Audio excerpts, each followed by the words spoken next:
So thank you, Peter. Thank you for joining me.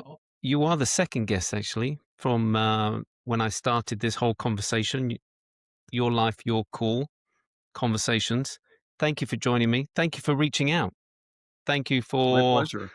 being you. I want to start by where we were what we were talking about just before I hit record, because that was fascinating. Because I caught you. I said, "Are you okay?" And you went, "Yeah, yeah, okay." And then it was just like, "No, that's not convincing enough." And then you went into the fact that actually stayed up late, had a great conversation about the world. And I was like, really? The way it is at the moment? Just you follow on from there, where what you were talking about and how you see it. Yeah, well, it started with me saying to you that I am alternatively horrified by what's happening and also completely intrigued and engaged.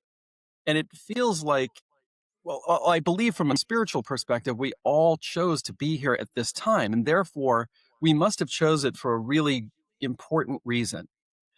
And I was talking about the internet and how technology, I believe is being used by some to control us. But at the same time, it's also expanding our ability to understand each other, the world, and the universe. It's connecting us right now and your listeners as well. So whenever I get bummed out about what's happening, whenever I maybe get frightened by what's happening, I remind myself, you chose to be here at this time.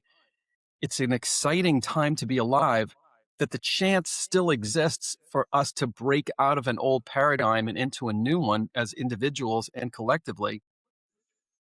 And that brings me solace. But I do have this excitement inside of me for these reasons. It was interesting how you said about breaking out. Mhm. Does that do you feel that chaos has to be present for us to kind of develop, to evolve? I would say I know it does. If you think about a kitchen renovation, the first step is chaos. It's destruction Mm. and chaos. And it's only because we understand what the process is and we've had friends go through it or we've gone through it before that we have faith that the contractor knows what they're doing and that this is the first and necessary step. Even if you walk into the kitchen and now it's rubble, it was usable before, now it's not even usable. But you have a vision of where it's going and you have faith that it will get there. And I think it's the same thing. Yeah, that's beautiful. All right. I want to pull you back. I want you to focus on where you are now. Where are you now? How are you seeing your life? And where, and I'm not going to say where you're going, just at this present moment, where are you? What are you doing? Okay. How prosaic or deep do you want me to be? However you feel you Okay. want to go, wherever you Uh, want to go. all right. So when given the choice, I prefer going deep. Uh, my wife and I were professional actors in New York City when we met, and this is like 30 years ago or something. And once our eldest, my wife was pregnant with him, and he's 28. Once she was pregnant with him, I did my last play, with the exception of a play that she wrote maybe 3 years later, and we performed it in New York in a contest. So it had been 22 years. And we decided to produce a Shakespeare evening. It was a 9-show run in conjunction with a theater here in Florida. And about 3 weeks before we were supposed to go up, there were two bank robberies, armed bank robberies, that it turns out were committed by one of the actors in this production. No. Yeah, I'm. Well, I've heard about actors and having to do part-time work just to be actors, but I've never heard that before. Nor have I. So there was no one else at this late date that could play King Lear, and I knew it was going to be me because I just turned 64 2 days ago, and I'm at the right age, and I have the ability. I just hadn't done it in any acting in 22 years. So it was really scary. And where I'm going with this is that when we did a tech rehearsal, lights and sound, I was for the first time standing on the stage, kind of walking around and making sure that the lights and everything were correct, but I was attempting to be a king. And I felt so uncomfortable. I'd never played a king before because I was so much younger the last time I was acting.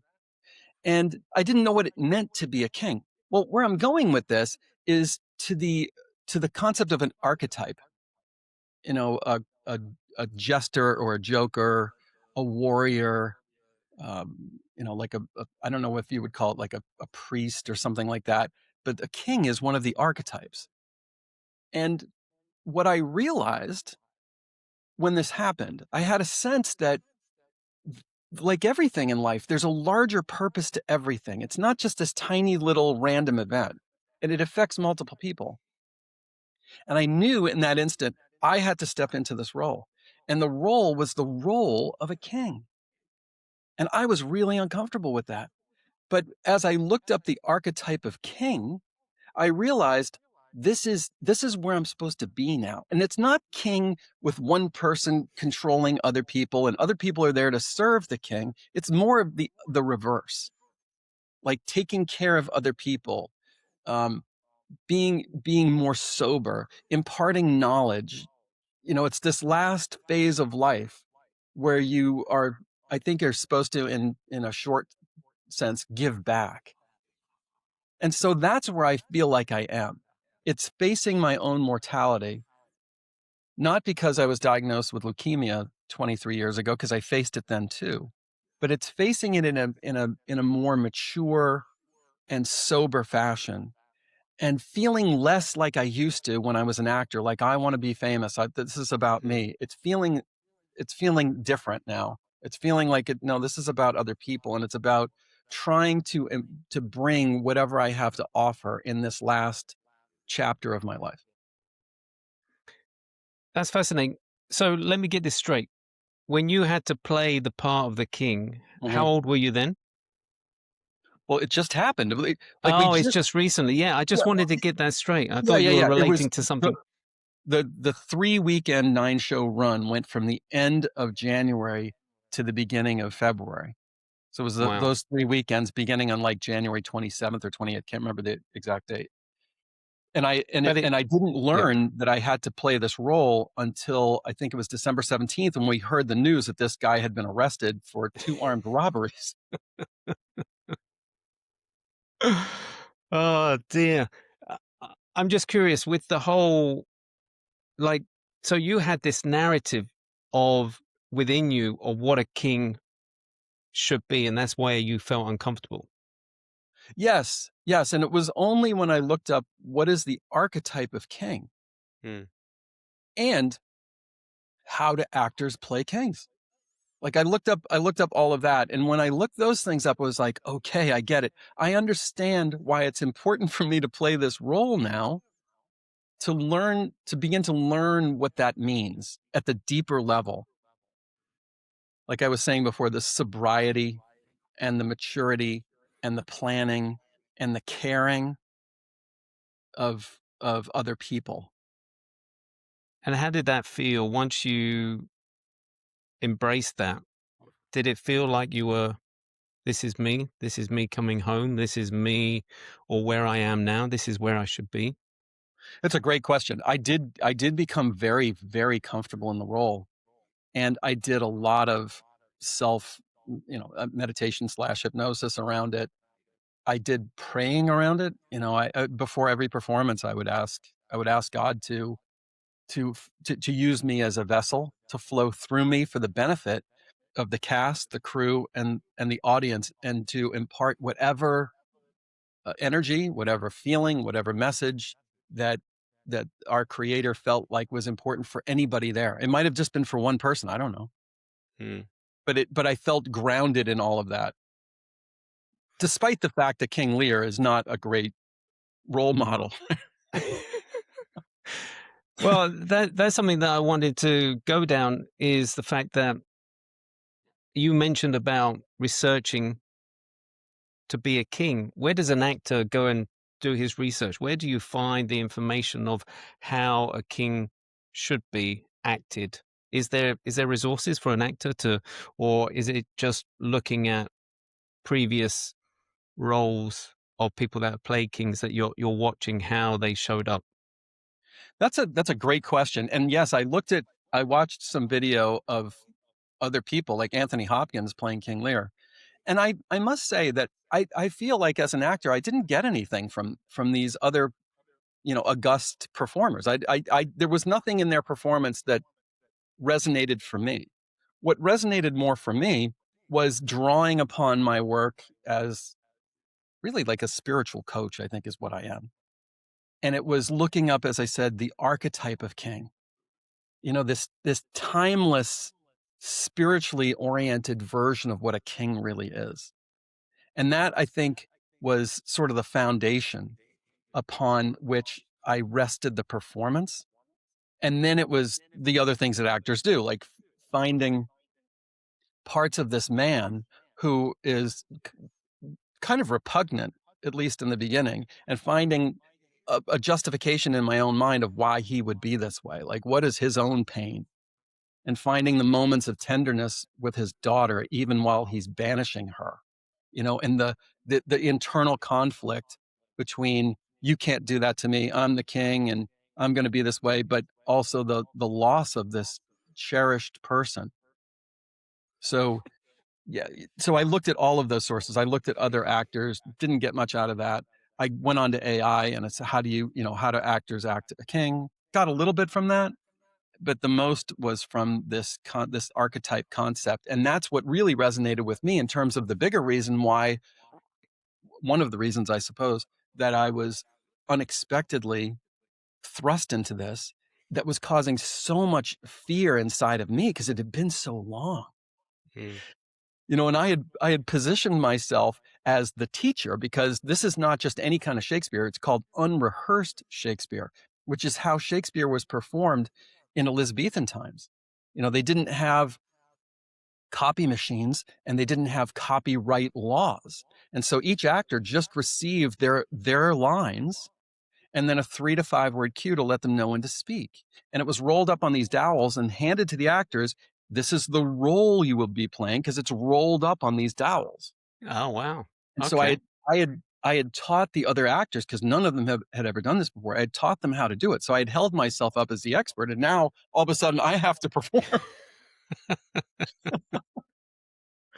Oh, I love that. I love that. I'm learning new things. This is brilliant. What I want to lean into, and I love the fact that you as a coach went into that role looking at every aspect of this character rather than just kind of imitate or how it's been performed before, and how you didn't get much substance from the way it was done before. Now you're actually now you're asking the question, why was he like that? Why did he react that way? So you get a full 360-degree vision of how this character, what was his history? Why was he acting like this? And why was he responding the way he was, et cetera, et cetera? That is beautiful. Yeah, it was really fun for me, because it's almost like these snapshots of because like you, like all of us, I was a different person 22 years ago. Yeah.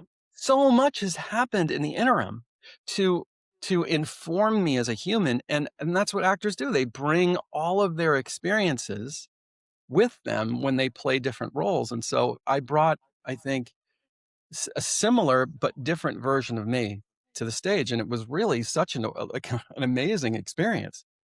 Yeah. All right. Let's go back.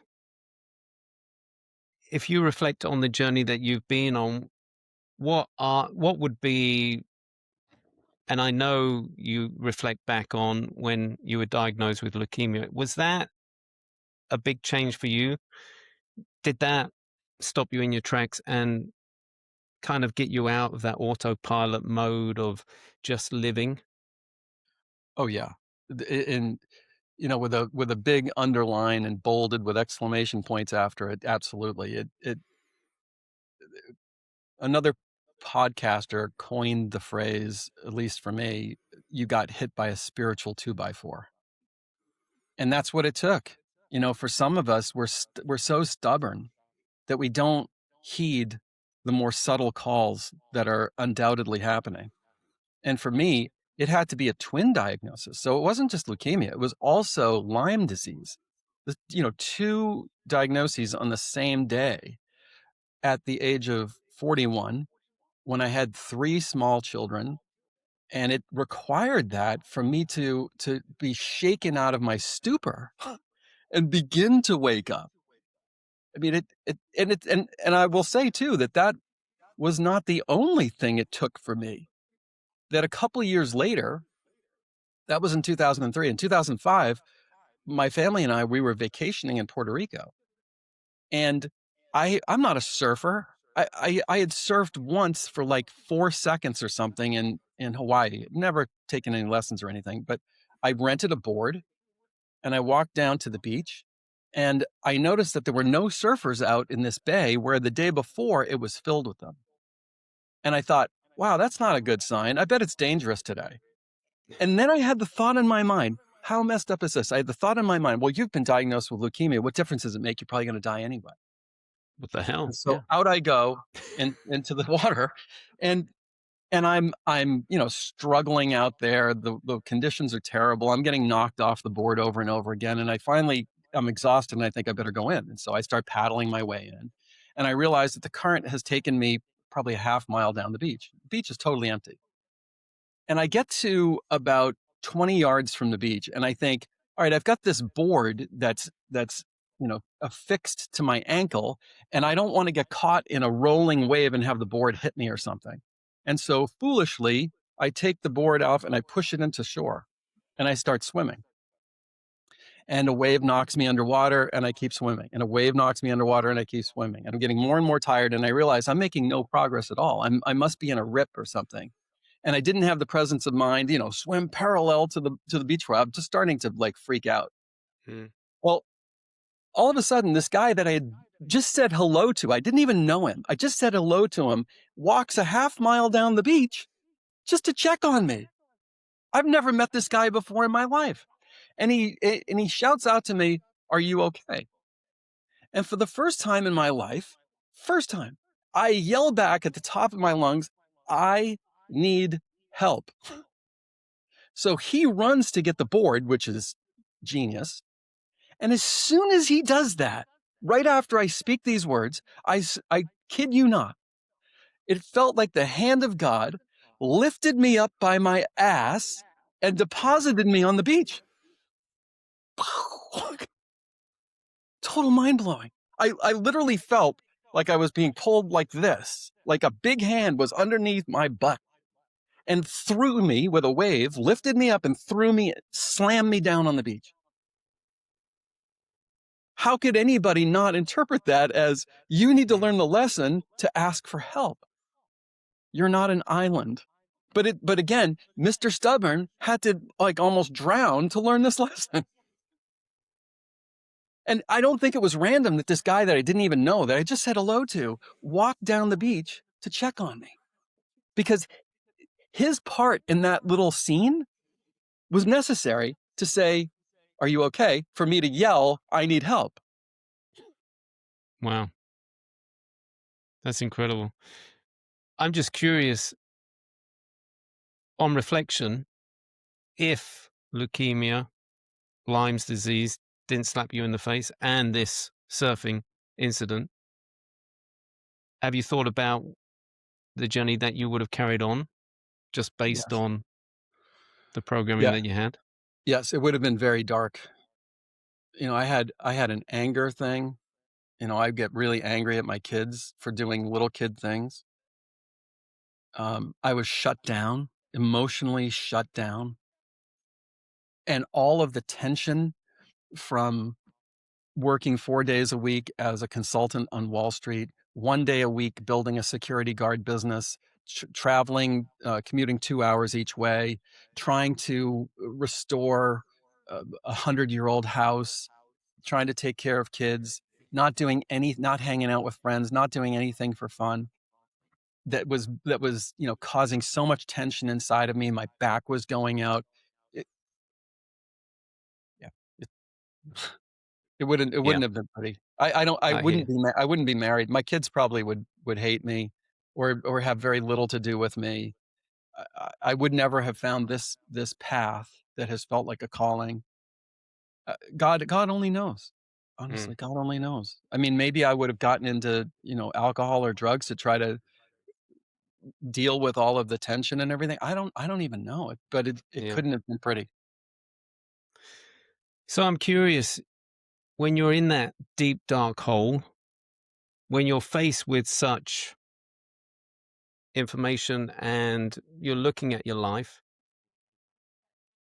how did you manage to get yourself out? How did you manage? Because I've been through depression twice, and I always look at it as a way of, it's life, or whatever you want to call it, saying that wasn't your path, and I'm going to literally pull you through this darkness. And if you can find your way out, there's going to be a new path for you. And I've been there twice. And when I reflect back, when I look back, it's amazing. I'm so grateful for going through that deep, dark depression experience and finding something inside of me that literally goes, you know what? This is where you're going.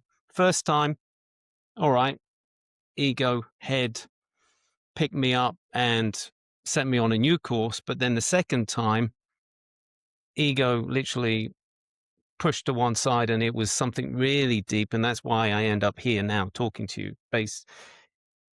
It made me tune into my heart and my soul to really listen deep and what Mm, really resonated with me.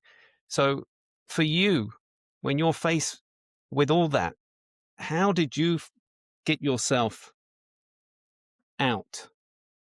it's a great question. I I will answer that question directly and then tell you how it's been simplified since then. So this was in the immediate wake of 9/11, and the consulting I was doing was literally on Wall Street, a block and a half away from ground zero. And I remember hearing a terrorism expert counseling people how to deal with fear. And they were saying, well, you get to know your enemy as intimately as you can. You build yourself up in whatever way you can, and then you take action. Those were the three steps that he talked about. And so I thought, all right, well, instead of turning away from a cancer diagnosis, instead of kind of hiding from it, which is very human, I thought, well, I need to go right at it. I need to look it in the face. I need to learn as much as I possibly can about it. So I just kind of immersed myself in learning about this, and then doing the things that I felt like I could do to make my body stronger. And it was over the period of about 3 years or so that I came into this concept of mind body, and that's when I thought, okay, for a series of other events, I should be trained as a hypnotherapist. But I also at the same time was, and this is how the whole condition was discovered in the first place, I was a volunteer firefighter. And when I was volunteering to do this work, that's when the extensive physical had to be performed. And as part of doing this work, I was dealing with life and death events. It wasn't like in the middle of a big city or anything, but we still had 30 serious car accidents a month on average that required the fire department to show up, with all of the attendant injuries and trauma and pain, and in some cases, death that went along with this. And I remember there was one incident where we would respond directly to a scene. We had our personal turnout gear in our vehicles, and then the apparatus would join us at the scene. And so sometimes, based on where you were, I was already in my car. You can get to a scene really fast. So I was the second guy on the scene before any apparatus had arrived, and it was a really bad car accident. And when I walked up to it, there was what turned out to be an 18-year-old boy lying on the grass. And I walked up to him, and I could tell he was gone, just gone. And then there was another firefighter, an officer there, and he said, go get the driver out of the driver's seat. And I walked over to the driver's side. You couldn't tell the front end from the back end. This is how bad it was. They hit two trees, off the first one, then off on the second one. And his head was 180 degrees looking in the other direction. And the officer saw this and he said, just let him go. Just, just walk away. And when I was reflecting on this, I was thinking about how 1 minute before my pager went off and I heard the police dispatch, you know, call us out, I was thinking about, oh, my leukemia diagnosis, blah, blah, blah. I wonder how long I'm going to live and all these other things. And how can I heal this? And those kids, 1 minute before the accident, probably didn't have any care in the world in terms of their health. And then, Mm. 1 minute later, 2 minutes later, boom, both of them gone. And it brought home that truth that we all accept, but it's very hard to grasp it viscerally, that nothing is guaranteed to any of us. So there was a perspective shift in doing this work. There was also a kind of distraction with going out on these calls and doing the training that went along with it, that, I don't know, it somehow gave me enough, as I say, distraction to keep me from fixating on myself. And then when I went through the training, a component of it was choosing one of the instructors to be our hypnotherapist. And I know that I cleared a lot of what I would call emotional toxins from my past. And I just came back feeling lighter. I felt like this isn't going to kill me. This is a chapter in my book. It isn't the whole book. Mm. And the short answer now is there is a purpose to pain. So depression is a form of pain. Being diagnosed with a potentially life-ending illness is a form of pain. It's not just physical pain. Feeling like you're worthless is a form of pain. Boredom is a form of pain. And the purpose of it is to call your attention to something that's living beneath the surface, out of sight, that needs attention. Just like physical pain is the same thing. It's calling your attention. Open up the hood, look in the bowels of the engine. There's something in there that has malfunctioned. There's something in there that needs your attention. It's not the symptom. Pain is a symptom. The symptom is just there as a signpost. And it sounds like that's exactly Nice. what you did by going within, by becoming intimately familiar with this unpleasant feeling, by living with it, by letting it teach you and show you whatever it needed to teach and show you. Yeah, absolutely. So while you're learning about therapy, you're learning about yourself, but you're also learning about how you can help other people. Yes. And how did that how did that manifest after, as you're going through it? Did it feel a natural thing for you to do It while you're did. learning about yourself as well? It did. It did.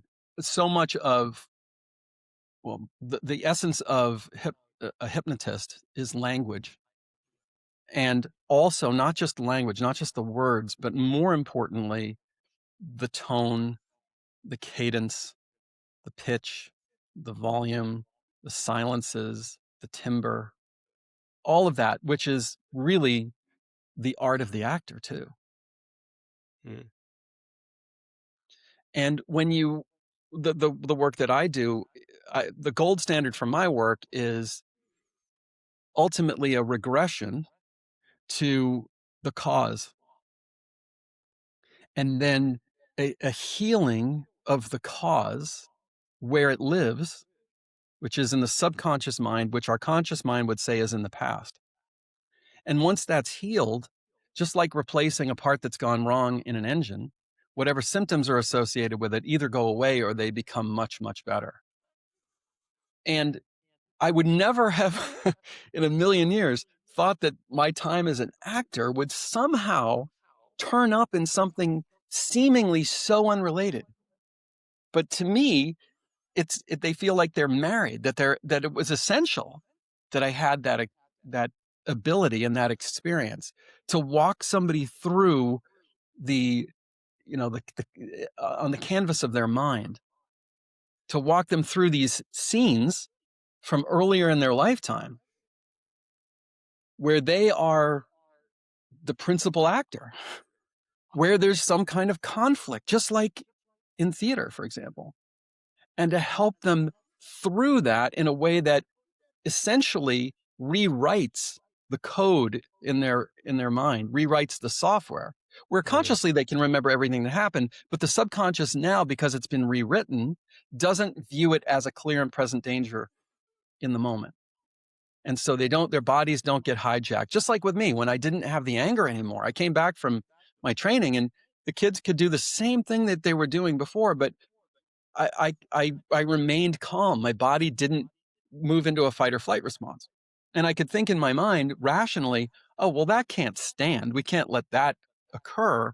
But it wasn't like I felt this rage about it. It was just I could make a rational, loving response. Nice. That's beautiful. There was a few things that popped up for me while you were talking, because there's a lot of clients that I work with who feel that where they're at now, they regret the past. They regret everything that they've done in the past, and that there wasn't anything to learn from that, and they want to make that big leap somewhere else and not appreciate the journey that they've been on. And that's what you said, was the fact that you appreciate the things that you learn as an actor, that you there's that natural incorporation of who you've become, but you appreciate the things that you learn as an actor, and it's showing up in a way that now you can understand that, yes, this is this is maybe why I did that, Mhm. and this is why I'm here now. It's helping me as a therapist to help people in a way. If I hadn't had that experience and that training, maybe I wouldn't have showed up in the in a in the right way. Exactly. Yeah, exactly. I would agree with you that everything happens for a reason. And I've gotten down on myself at certain points in the past, like, why did I spend 10 years as an actor? I didn't make any money doing that. I could have been building this and building that, and it's only through that time and the sobriety and Mm. the really the deep consideration, and then being in the moment and saying, you know what, I don't think that would have been possible if I didn't have this ability.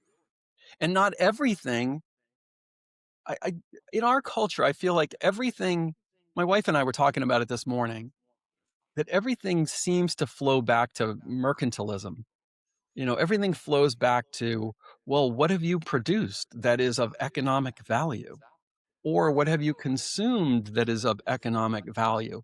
And everything else, without anyone having to say it, sort of gets left on the periphery as, oh, isn't Yeah. that nice? Rather than at different cultures, different times in history, philosophy might have been at the very top. Like, who are you? Why are you here? What happens when you die? What is the Yeah. purpose of life? Like, I, Yeah. I I could see why that would be at the top. Absolutely. But for us, it's like, yeah, I just got another bigger widescreen TV and we're going on a vacation. And, you know, I, Yeah. I want to get a big boat with this time with four motors instead of two. But at some point, as you and I know, as you get older, that stuff is just not as meaningful once you've No. bought your, eighth car and you've bought your fourth home. Yeah. And suddenly Absolutely. your children mean way more to you, or if you're Mm. lucky enough to have grandchildren, or just talking with friends about ideas. So, yeah, I can understand. I think because I've fallen into that trap too, that trap of I'm measuring myself against what, billionaires or something, or Yeah. people with hundreds of millions of dollars, or that live on the water in some huge house, or that have so much money that they don't feel like they have to work anymore, or go on fabulous vacations, when really that's just a very small slice of life. Oh, 100%. And that brings me to you, and where are you going? What is this all for? You've been on an amazing journey. You're here now, present, and you're doing what you're doing. But how do you see yourself in the future? If I met you in 3, 5 years' time, is will I be meeting the same Peter, or what's the plans? What's the goals? What's the vision? I think simply said, it's, excuse me, one to many. And so much of my work over the last 20 years has been one to one. And that's been great. And I've learned a lot because when you do spiritually based regressions, when you help people meet with their spirit guides, and you say to them, "Oh, ask your guide this question." Could be about the meaning of your life, or why did this happen to you, or whatever it is. And you get answers back, and you get these answers back from hundreds and hundreds and hundreds of people, and they all are similar. You learn so much about the unseen energetic architecture of our larger existence. And what I'd like to do is to never give up working one-on-one with people, but pivot more of my time and energy into working with more people simultaneously. Talking, teaching, leading. So working with groups of people, talking to larger venues to help people understand that nature of our existence and how it relates to us as individuals. That this concept that we've been talking about with pain, that pain has a Mm, purpose. That death, for example, from my perspective, from working with all of these people, from researching people who've experienced near death experience, it seems clear as the nose on my face that death is just the physical body expiring. Which if you brought that analogy back to the world of cars, and I said this to my kids when they were little, that death is really just, the person who was driving the white minivan trades it in, and now they're driving a red sports car. And from the outside, yeah. it looks like, oh, Bob is gone. He's ceased to exist, but I'm now friends with Steve over here. But really, it's the same driver with a different vehicle. Mm, And that the only reason that you and I can communicate with each other is we're doing it through our physical bodies, through our 5 physical senses. And when somebody dies, you can't do that anymore. You can't touch them, you can't hear their voice, but you can still connect with them through your consciousness because they still have consciousness. And this is such a revolution. Not It's not a new thought. This has been around forever, but in our culture, it's a revolutionary way of thinking about our existence that involves and brings to the table things like karma, that every action reverberates through time, and that if you harm someone, you have to have the same experience, not as a punitive, you know, punishment of some kind, but rather as a way of learning. That the pain that we have in this life, as you and I are talking about, is there to teach you something. mm, And the sooner you learn it, and this was something early that I remember reading, that if the leukemia is here to teach me something, if the Lyme disease is here to teach me something and I learn it, doesn't it stand to reason that I wouldn't have to have the same experience? That once I learned everything there is to learn about the second grade, theoretically I could go to the third grade, learn something else. yeah. So yeah, it's really I suppose I could have just said, yeah, I want to teach or something. No, I'm glad you didn't. But while you were talking, it's funny how when I'm coaching, I always use the image of cars. Oh, And generally, it's about getting to know the vehicle that's driving you to the destination. There's a lot of us that are in autopilot and just sit in the driver's seat, and literally we're taken here, there, and everywhere without any question. And for me, I always say, you have to start putting your hands on the wheel.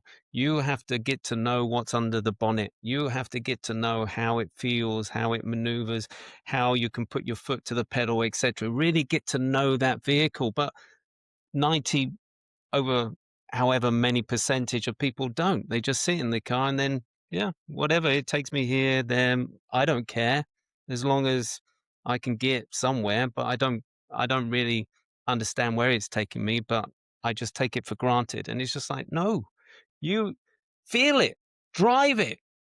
And it was funny how you brought up the whole car and trading in the old car for a new car. And that is just exactly how I say it. What popped up for me was when you said about speaking to more people. When you see it like that, do you see how things are evolving in your own life to make space for that? And I love the fact how I love the whole one-on-one. I really enjoy that journey. I really enjoy that connection. And at the moment, the only time that I reach out to a bigger audience is when I do my lives every single day. But for you, where you are, do you see as you're evolving how you have more time to be able to step into that space? Yeah, yes, and I also used to think I remember I used to think that the role of a person's life was to kind of shore up their weaknesses, was to get better at the things that they're not good at. And then I remember reading something that's like, "No, no, that's not the role. You're supposed to emphasize your strengths." Yeah. And they talked about how the Beatles I don't know if this is true, but this is what they said was the Beatles didn't know how to write sheet music. But they hired people that did that. Like, Okay. they could hear the melodies in their head. Yeah. You couldn't write it down in the technical form. They could I play can it. believe that. I can believe that. I love to compose, create music, but I couldn't read music, but I would always be listening to I would put one riff down and then with my right hand I would layer it with another thing that was popping in my head.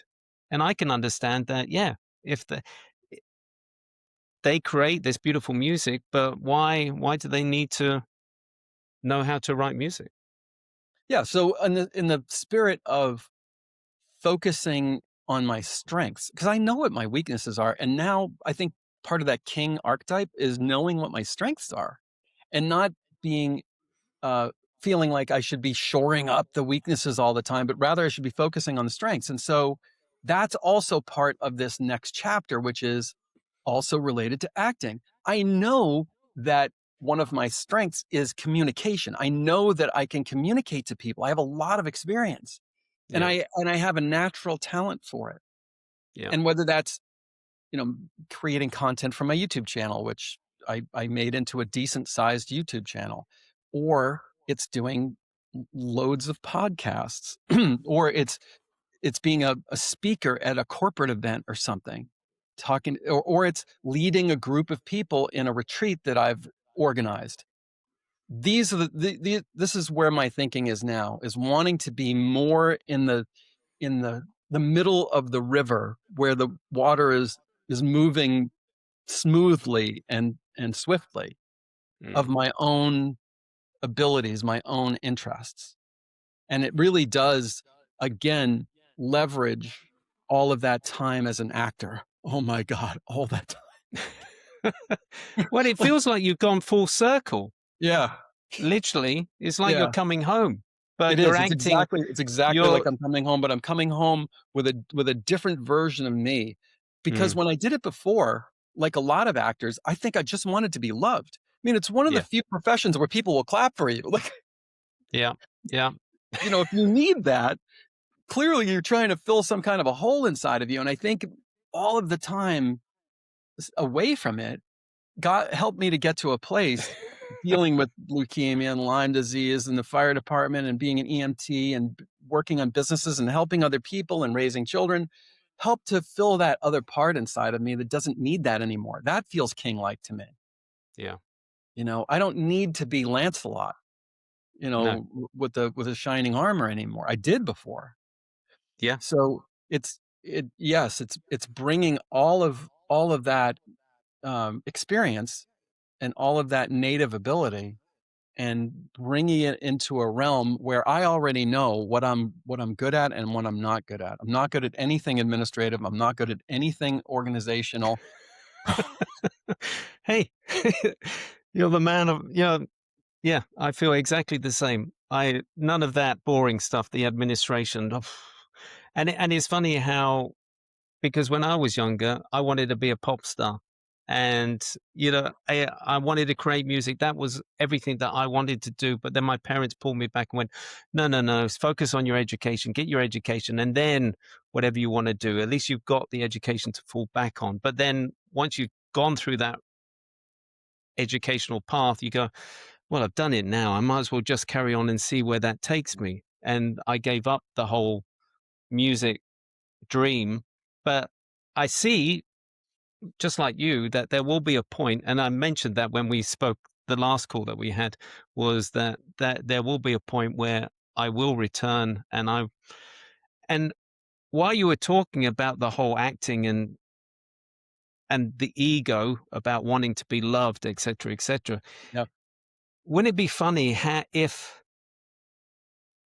the image came up, if all these young musicians had that wisdom, had that experience. So they're coming in with the youth, but they don't need the fame. They don't need to be yearning for that money, fame, love me. But they would come in going, yeah. And you see some artists that are like that, and you respect them because they just love being a musician, and the whole noise of the fame, etc. They're not really interested, but they realize that this is how it has to be. And it's amazing how they can maneuver through that whole industry that is just literally there for the ego. And you've got So people around you just literally praising you and building up your ego. And that's why you see a lot of musicians that crash and burn, because when the music dies or the attention dies, then they feel lost, because it was just like, hold on, this was me. Why am I not loved anymore? And then they don't know who they are. They it's they, so they true, crash and and you burn. really see this classically with child actors. Mm, It's such an impressionable age. They're showered with attention yeah, from millions of people, and yeah, showered with money, and showered with fame, and the cameras are clicking. And then when they grow out of the juvenile roles and they're not so cute anymore, it yeah, all falls away. yeah, That's horrible. And that's why so many of them, I think, turn to drugs and yeah. Just alcohol. to fill that gap. Absolutely. Exactly. And there's a paradox inside of all of this too.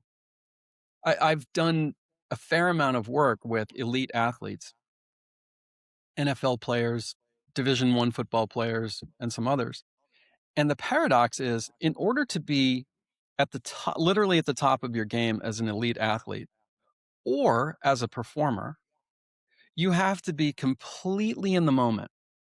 Mm, So if your mind is partially going to the past, to some failure you had in the past and hoping it doesn't happen again right now, if your mind is partially going into the future of the consequences of success or the consequences of failure, you're not fully present. yeah, And if you're not fully present, as you know, as a musician, you can't give your best performance as a musician, as an actor, or as an athlete. Or I would so argue, true. in even in business, if you're making a, a presentation to investors or a sales presentation, or you're trying to rally the troops, to motivate them, and part of your mind is somewhere else, you simply cannot perform at your highest level. And by placing all of that stuff around ego in its proper location, its proper status, it's easier to let go of all of that, which paradoxically allows you to perform better. You already have to be enough. In other Mm, words, mm, you already have to think, this doesn't make me a better or a worse person. If I do a really great job and people run up to me and they're congratulating me and the cameras are popping and everything else, I have to know somewhere inside they're not congratulating me. I'm just a vessel for God. And if I don't do so well, they're not booing me. It's not me. It's just their own projection, in a sense. absolutely. Yeah, And that's a huge moat to cross for any kind of performer. And I think you're right that the ones that we really do respect, that have been around a long time, at some point have crossed over that. They have recognized that getting another mansion that having more paparazzi take their picture, more people asking for their autographs, and making, yet more money for the next film is not gonna change their life at all, and that their life No. has meaning beyond what they do on the field or on the stage. And that's when they really turn into, I think, into the truest artists. Yeah. It's like they've arrived, just like you. You've arrived and you've done that full circle. And what people will see is that true performer, therapist, coach that is proud of his journey, has got the knocks and the scrapes, the wounds to show that this is me. This is the true me. This isn't any performance. This is the genuine me. This is true heart and soul that's showing up. Yeah. Yeah, and sometimes I think of us as, like, if you've ever spotted somebody in the gym when they're doing a bench press and you're standing behind them, right? And your job is to make sure that they don't drop the thing on their throat. Yeah, And the function you're really performing, because 'cause you're not lifting the weight. The function you're performing is to help them feel safe and to motivate them. You can do it, you can do it, you can do it. Push, push, push, push, push, push, push. You can do it, you yeah, can do it. And if you yeah. do have to assist, it's usually you just use these fingers and you're maybe lifting, a half a pound or something. That's enough for Abs- them yeah, to put yeah, it up. That's really what a teacher is. That's what a coach is. That's what a guide is. That we're helping people to believe in themselves because mm, they're the ones that are doing the work. yeah. And as far as an artist is concerned, I really do think that we are like channels or vessels for divine forces to use us as an instrument in a sense. And that when people are clapping for us at the end of a performance, they're not really clapping for us in the truest sense. They're clapping for a divine force, a divine energy that animates all of us. So true, so true. I often now and again when I'm editing and I catch myself while I'm speaking, and I'm surprised. It's just like I really said that. That was me. Because there was no intention. As you say, you're like a vessel. You're Yeah. literally allowing whatever's flowing through you to Yeah. just come out without any holding back or oh, I shouldn't say that. It's just like, no, let it be. Whatever's coming through, I will say it. And Yeah. it's beautiful. When you're younger, you're always, oh no, I shouldn't say that. Maybe they're going to think of me like this. When you're when you've been on a journey, it's just like, no, let it flow. Let it just come out however it does.